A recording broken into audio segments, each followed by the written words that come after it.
Gentleman from Texas. Thank you, Madam Speaker. At this time, I'm pleased to recognize the gentleman from Georgia, Mr. Carter, pharmacist by profession and a very valuable member of the Health Subcommittee and the Energy and Commerce Committee, for 3 minutes. The gentleman from Georgia is recognized for 3 minutes. I thank the gentleman for yielding. Madam Speaker, I rise to speak in support of H.R. 2115, the Public Disclosure of Drug Discounts Act. I'm very glad to see this bill that was part of the Metric Act Representative Schakowsky and I passed out of Energy and Commerce being moved through the House floor. This is important legislation that brings desperately needed transparency to our drug supply chain. So much of the debate around how we can lower drug prices in this country has been focused on drug manufacturers. This bill highlights the need for reforms throughout our entire drug system, our drug supply system. Specifically, this bill shines a spotlight on the middlemen in our drug supply chain, the pharmaceutical benefits manager, or PBMs.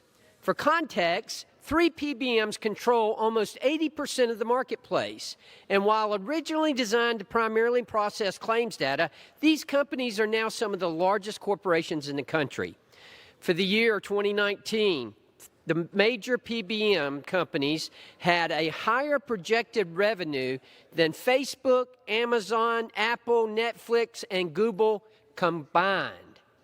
Again, for this year, 2019, the major PBM companies had a higher projected revenue than Facebook, Amazon, Apple, Netflix, and Google combined. In a time where patients are facing higher and higher drug costs, it's clear that more transparency of these middlemen is desperately needed at the very least. This bill, H.R. 2115, will require PBMs to report information on all of the rebates, fees, and discounts they extract before a drug ever reaches patients. PBMs argue that it is actually better for patients that the PBMs extract all of these increasingly high rebates and fees because they pass those discounts on to the insurance plans to lower premiums. While I completely disagree with that premise, this bill will finally allow all of us to see for ourselves how much of a cut these middlemen are taking out of the system.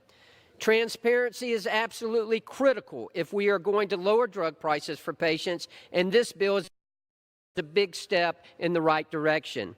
I applaud Representatives Spanberger, Arrington, and Bull for their leadership on this bill, as well as my ENC counterpart, Congresswoman Schakowsky. I urge my fellow members to support H.R. 20.